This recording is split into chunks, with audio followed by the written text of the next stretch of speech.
Tu as déjà remarqué que l'argent promet la tranquillité de la même façon que cet ami promet d'arriver dans 5 minutes, et n'arrive jamais. Tu te dis maintenant ça y est, maintenant je me calme, maintenant je vais dormir tranquille. Et puis l'argent arrive, regarde ta vie, s'assoit sur le canapé et commence à pointer des problèmes dont tu ne te souvenais même plus. Parce que l'argent n'arrive jamais en disant « détends-toi ». Il arrive en demandant « où est le reste ? Où est le plus ? Où est la sécurité ?» Et toi qui pensais enfin respirer de soulagement, tu commences à respirer court, vite, presque à bout de souffle. Félicitations. Tu viens de confondre l'argent avec la tranquillité. On y croit avec une foi impressionnante. On croit que gagner plus va calmer, que quand il reste un peu, ça va soulager. Mais l'argent n'a jamais été fait pour calmer qui que ce soit. Il a été fait pour attirer l'attention. Il vibre, il exige, il rappelle, il menace. Et malgré tout, on traite l'argent comme si c'était une étreinte. Alors qu'en réalité, c'est un manager qui te demande si tu es vraiment sûr de cette décision. Après ça, l'argent ne devient plus seulement un sujet. Il devient un thermomètre émotionnel. Tu ne te réveilles plus bien ou mal. Tu te réveilles positif ou négatif. Tu ouvres les yeux, tu ouvres l'application et tu décides si la journée mérite d'exister. Si le chiffre est beau, tu es sympa. S'il est moche, tu deviens un philosophe révolté. Tu remets tout en question, même ta propre vie. Et là commencent les décisions géniales. Une invitation à sortir devient un calcul. Les courses deviennent un test psychologique.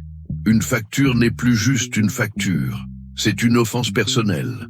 Un café plus cher n'est plus juste un café, c'est une trahison émotionnelle. Et tu passes la carte comme si tu désamorçais une bombe. Tu respires profondément, tu fermes les yeux, tu espères que ça ne tourne pas mal. L'argent devient ce thermomètre que tu vérifies sans arrêt, même en sachant que ça va t'énerver. Parce qu'au fond, tu ne veux pas savoir combien tu as, tu veux savoir comment tu vas te sentir aujourd'hui. Et c'est là que naît le grand mensonge, le sentiment de sécurité. Tu n'es pas tranquille, tu es tendu et organisé, tu n'es pas calme, tu es prêt au pire. L'argent te donne l'illusion du contrôle, comme si des chiffres pouvaient empêcher la vie d'arriver. Spoiler, ils ne l'empêchent pas. Ils te gardent juste éveillé, à penser à tout ce qui peut mal tourner. Plus tu essaies de te sentir en sécurité, plus il y a de choses à protéger. D'abord le nécessaire, ensuite le supplément, puis le confort, puis la peur de perdre ce confort. Et quand tu t'en rends compte, tu n'es plus en train d'économiser de l'argent. Tu accumules de l'anxiété. Tout est planifié, tout est calculé, tout est épuisant. Le plus cruel, c'est que ça ressemble à de la maturité, à de la responsabilité. Mais à l'intérieur, tu es juste fatigué de penser. La promesse était la sécurité. Le résultat a été une tension constante. Et toi, tu appelles ça de la stabilité, juste pour ne pas admettre que tu es épuisé. Peut-être que le problème n'est pas l'argent, mais le poste que tu lui as donné. L'argent paie les factures, il gère les urgences, il règle les problèmes pratiques. Ça, il le fait très bien. L'erreur commence quand tu lui demandes de résoudre ce qui est intérieur, parce que l'argent ne comprend pas le calme, il ne comprend pas le repos, il ne comprend que le plus. Et la tranquillité ne vient pas de ce qui entre, elle vient de ce que tu arrives à éteindre. L'argent peut aider à mieux vivre, mais il ne sait pas t'apprendre à vivre léger.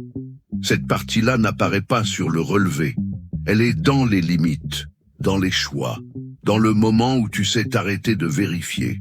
Au fond, il ne s'agit pas de devenir riche, mais de respirer sans culpabilité, dormir sans calcul, se réveiller sans peur du solde. Et quand tu comprends ça, l'argent retourne à sa juste place.